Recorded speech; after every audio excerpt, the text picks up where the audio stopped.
Are you unknowingly grief shaming? It can happen to anyone. We sometimes say things and our intent is to be encouraging, but it actually produces shame. So what is grief shaming? Well, it's kind of a trendy thing right now that people are talking about. But shame is not new, and obviously grief is not new. But we don't talk about grief enough. We don't talk about how to process grief. And what's most important when we're thinking about this grief shaming is not to shame you that you've said something wrong to someone in grief, right? But it is to understand how our words land with someone. So grief shaming is when you are minimizing, criticizing, judging how someone is grieving. And maybe you are trying to encourage them to process that grief and find joy in their life, which I do throughout my YouTube channel. But maybe it lands and causes shame. And so let's be careful. We're going to talk about examples of grief shaming, how that might land for someone, and how you can speak differently. I'm Christy Bundukumara. I am an expert in grief. More than just my professional credentials, I am a psychiatric nurse practitioner with over 20 years of clinical experience, but I have experienced intense grief. I would even call it traumatic grief. Grief that changes you to the bone, to the core. I have lost 3 children and my husband, not all at the same time, over a course of 20 years. And then other grief type things within that. Grief of having special needs children, grief of having a sick child. So unfortunately, I get it from both sides. I get it from someone who wants to help people in grief, and I get it from feeling this enormous pain of grief. So how do we not grief shame? When you are speaking to someone in grief, I just want you to go back to this lesson. What is my intent of saying these words, and how does it land? Does it land in shame, or does it land in encouragement and empathy? So we want to lean towards encouragement and empathy. But what I don't want to happen is people who are experiencing grief, their friends, their family, their loved ones are scared to say the wrong thing, so they say nothing. And this is what has happened in our culture around grief. And so let's talk about grief shaming as something we could all accidentally, unknowingly do. And how do you make up for that or undo that?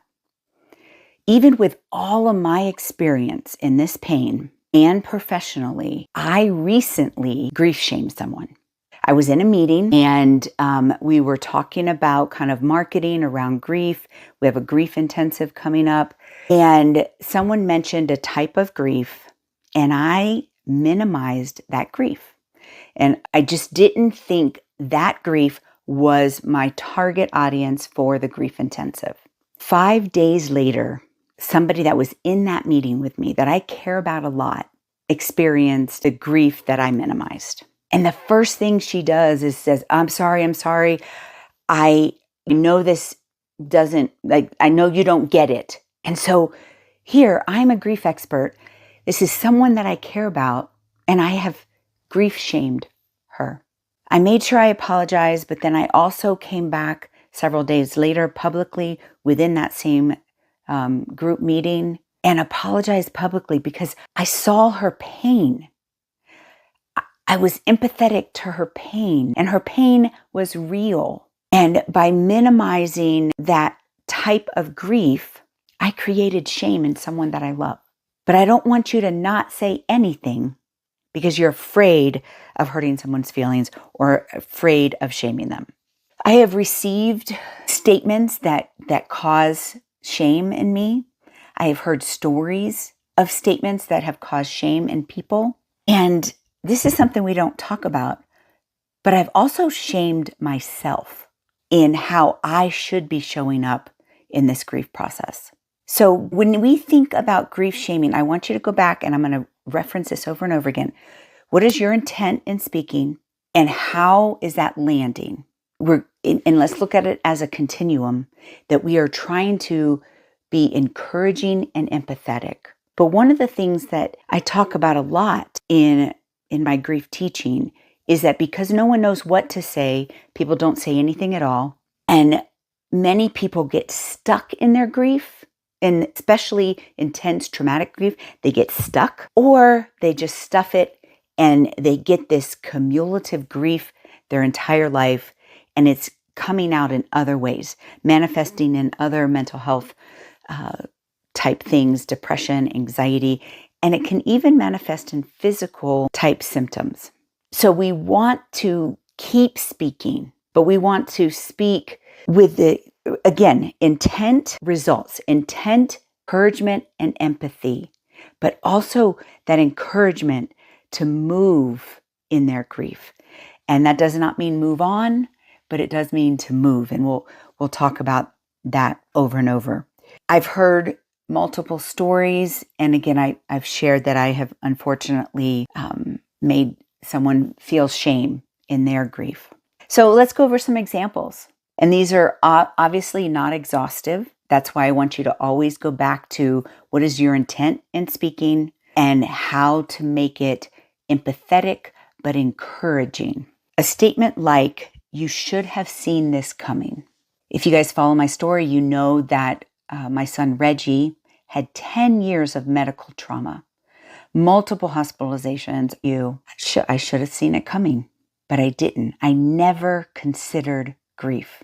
I'd never considered death. I was grieving the loss of his abilities constantly. It was 10 years of grief. And I think we special needs moms, caretakers are kind of given this statement like, you knew this was coming. And even in hospice situations, there might be some anticipatory grief and knowing it's coming, but it doesn't take away the pain of the actual grief. And when I tell my story, every single one of my deaths of my children were very different. And my husband, the grief was different, but they were all extremely painful. And so it doesn't matter if you saw it coming. You should have asked more questions at the hospital. I think recently I've been speaking to someone who lost their 3-year-old son at the hospital from a hospital mistake. And she's actually self-shaming. None of us around her, no one that cares for her, would say something like that out loud. But what about how you're self-shaming? How you're putting blame on yourself in that grief process. And this is why I always refer back to the mentally strong method and separating your grief from the other things, the negative self-talk, the injustice. So self-shaming is a real thing. How could you not know your daughter was struggling with addiction or your daughter was struggling with suicidal thoughts? I'll tell you, so many times in those two scenarios, when someone dies of addiction or they die by suicide, there's an additional guilt shaming that occurs for the person grieving and the people around them, or at least there's a perceived.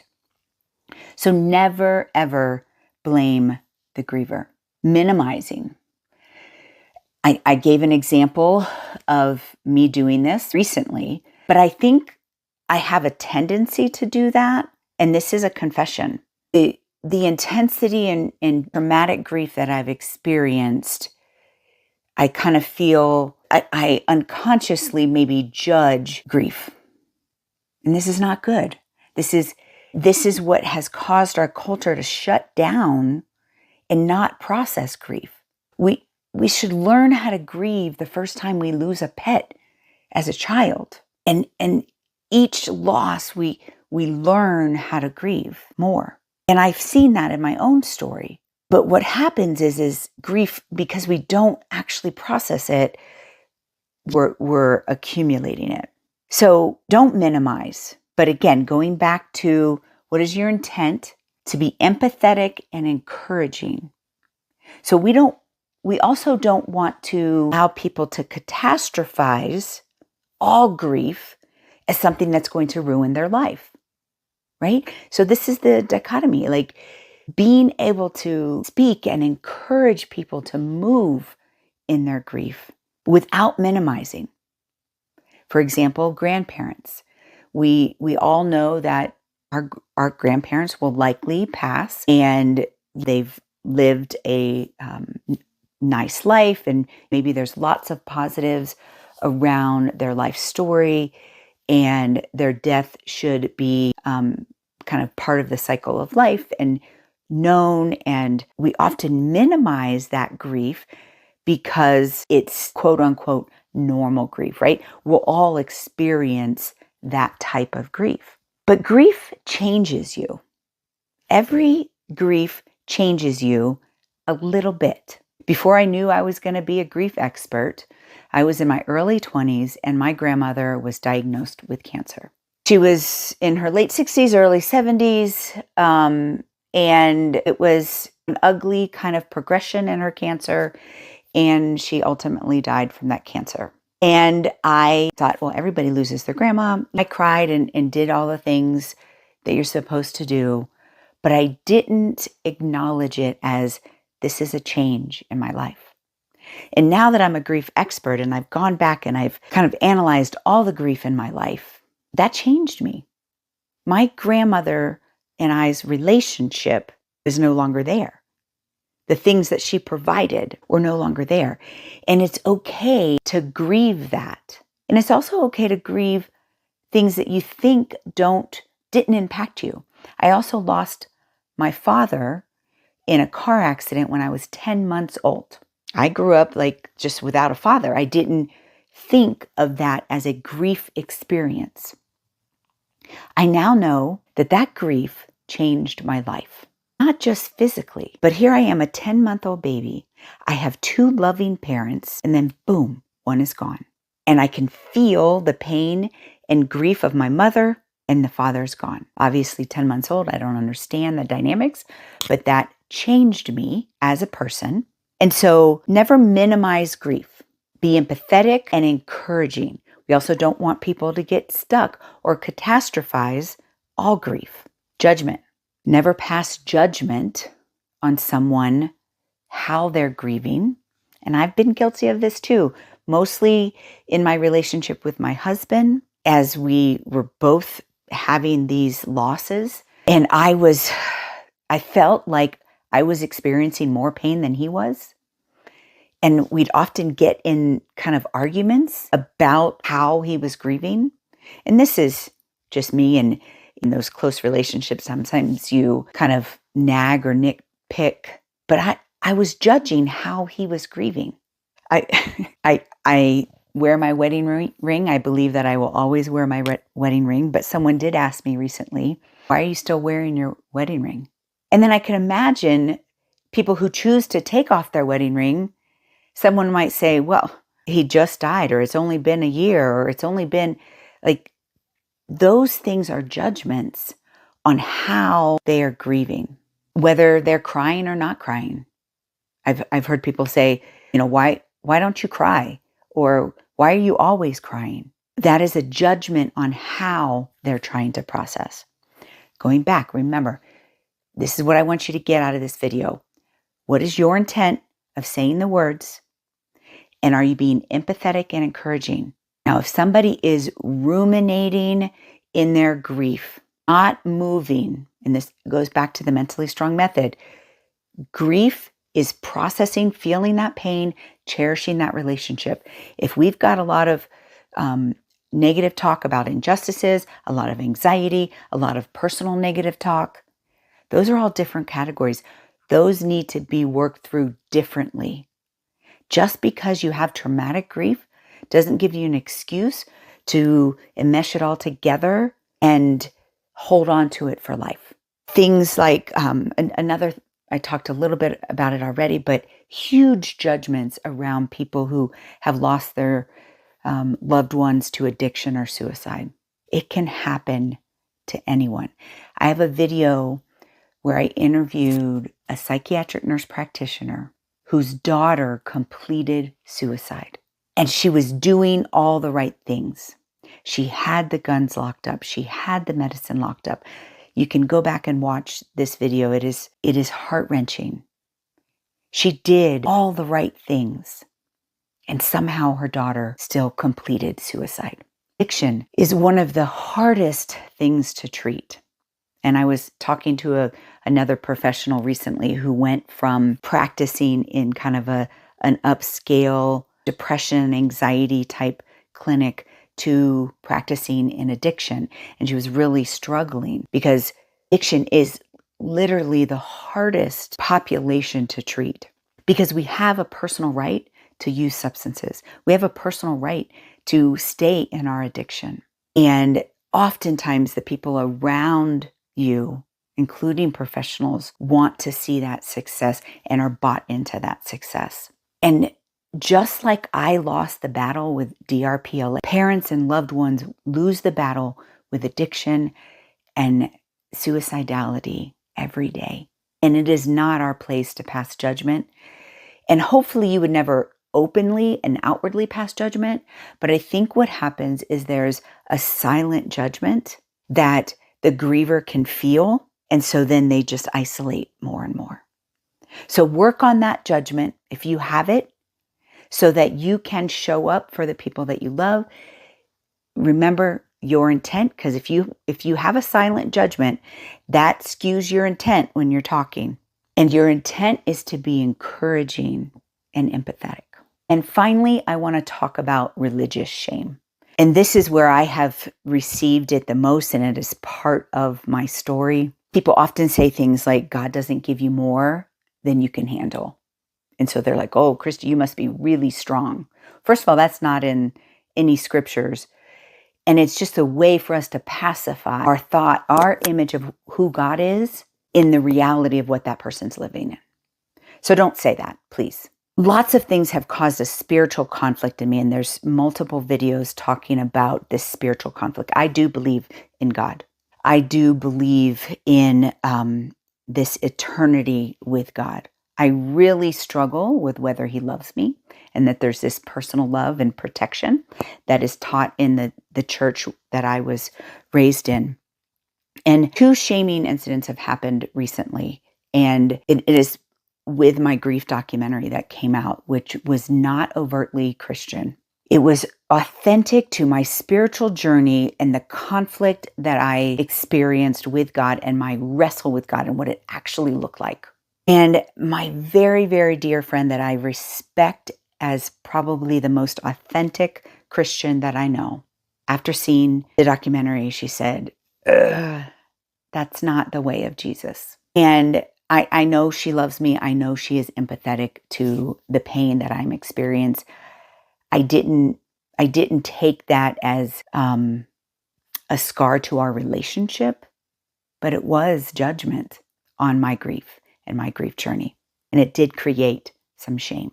And then I shared the documentary with a pastor friend of mine, and I kind of knew there was going to be a little bit of that, but there was a lot. He stood on his religious pedestal and basically created a document of all the ways that I was not following how God would want me to grieve.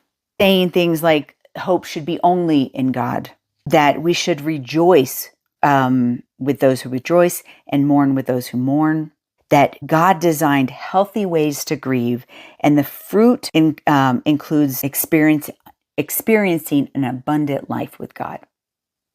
Now, after losing 3 children, that doesn't feel like an abundant life with God. And that statement created a lot of shame in me. And I'm working through it, and I do believe in God and eternity, and I'm working that out in a very authentic way. But be very careful of how you use scripture to tell someone how to grieve when you have not experienced, especially when you have not experienced the intensity of that pain. So wrapping it back up, grief shaming is when you're judging how someone's grieving. We want to check our personal intent and then make sure that we are being empathetic and encouraging to be moving through that grief. And there's lots of videos that I share about how you actually move through some of that grief. Watch the next video about You got to talk to your friends about grief. We can be mentally strong in grief.